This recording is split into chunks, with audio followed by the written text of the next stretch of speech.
Wisconsin's Legislative Study Committee has finished their summer conversations on direct primary care and is ready to reintroduce their bill in the next legislative session. Direct primary care, sometimes referred to as concierge medicine, it's more of an arrangement where patients pay a flat fee to a direct primary care provider for services. Direct primary care is not a system of insurance. In fact, it takes the insurance middleman out of the equation where the patient is paying flat fee services right to the provider. Now, there was discussion in the Wisconsin legislature to actually pass legislation to make direct primary care more accessible to more patients and include it in the Medicaid program for the first time. This was a merged direct primary care with Medicaid bill. It was Assembly Bill 798. It worked its way through the Assembly, but the session ended before the Senate could vote, so it was therefore sent to a legislative study committee over the summer to learn a little bit more about how the logistics of direct primary care could work, as well as some very basic ground rules with direct primary care. Should it be defined in statute or should it be left a little bit more up to interpretation? Some of the logistics that could when implemented, could impact how it's regulated and what oversight the Commissioner of Insurance could have. But remember, this is not insurance. So there was a lot of details that had to be discussed in this Legislative Study Committee. They took the summer to do that. So here's what the Legislative Study Committee was directed to do.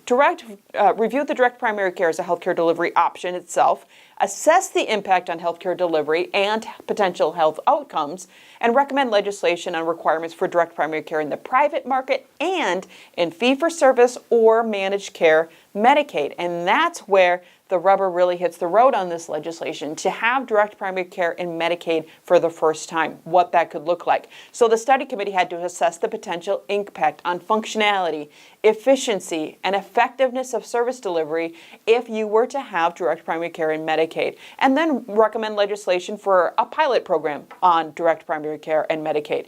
Now, there is a downside to this arrangement, direct primary care and Medicaid.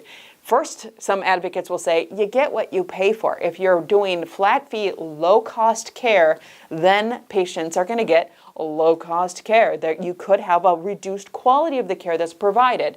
Typically, services for direct primary care are for healthier patients, more around preventative visits, routine management for low complexity situations, and some basic lab services or prescriptions. It is not designed for people with complex health needs.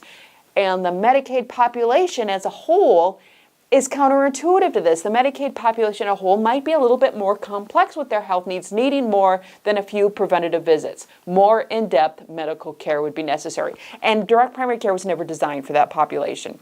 Typically, people who do use direct primary care also have to buy insurance. They need high deductible insurance plans because these direct primary care visits, if the issue starts becoming more complex, is not going to cover those arrangements. So there's another element to this as well. There is little to no incentive for doctors to take on any direct primary care patients that do have more complex needs. They can simply be turned away. You can come in for your preventative visit at the flat fee of $20 or whatever it's established at. And if there's something determined that you need more complex medical care, you're on your own. You have to go find another provider. What's more interesting about how direct primary care could work in Medicaid is how the payment would work. So HMOs right now get a capitated member rate, per member per month rate for how they're going to cover their Badger Care Plus or Medicaid patients. The bill on direct primary care authorizes the Department of Health Services to make capitated fee payments directly to those primary care physicians who have entered into a direct primary care agreement with the Medicaid recipient.